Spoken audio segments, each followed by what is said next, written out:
देखिए, हम लोगों का ये कहना था कि ये ईवीएम जो हैं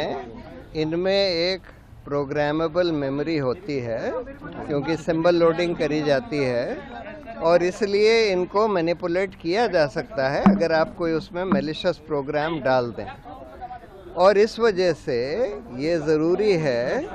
कि जो वीवीपैट है उसका पूरा पेपर ट्रेल का ऑडिट होना चाहिए, सारे वीवीपैट स्लिप्स को काउंट करना चाहिए। और क्योंकि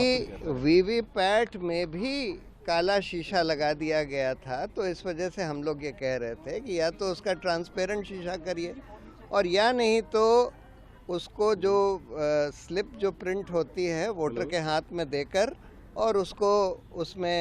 बैलेट बॉक्स में डालकर और उसकी काउंटिंग कर लीजिए।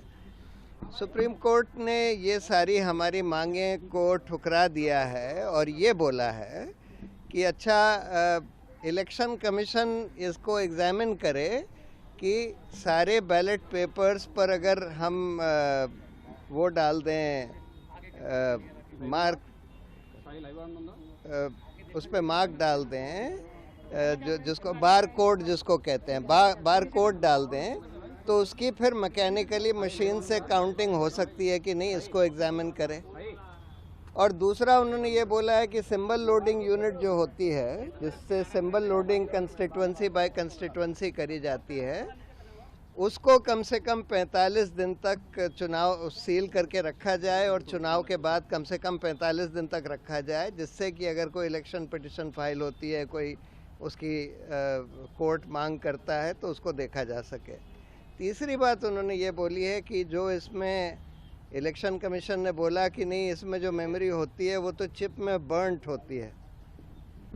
और तो कोर्ट ने ये बोला है कि जो भी बर्न्ट मेमोरी है उसमें 5, हर असेंबली कंस्टिट्यूंसी में 5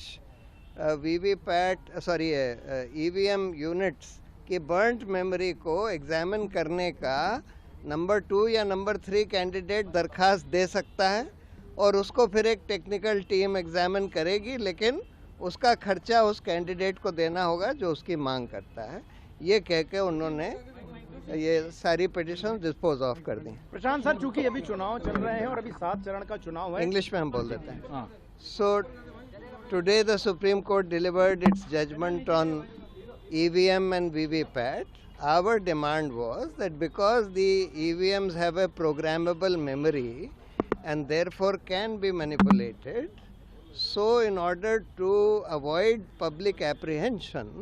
about the integrity of the EVMs, one of the 3 things could be done. Either you go back to paper ballots, or you give the VVPAT slip in the hands of the voter, which can be put in the ballot box and then counted, or in the alternative, the black glass of the VVPAT machine should be made transparent, or at least the light should remain on for all the time, so that people can see what is happening inside the VVPAT, and also 100% counting of the VVPAT slips. The court has not accepted our demands, but has directed the Election Commission to examine that if barcodes can be put on the ballot, on the VVPAT slips, so that the VVPAT slips can be mechanically counted by a counting machine. Also, secondly, they have said that the symbol loading unit, which loads the symbol constituency by constituency, should be sealed and kept available for at least 45 days after the election.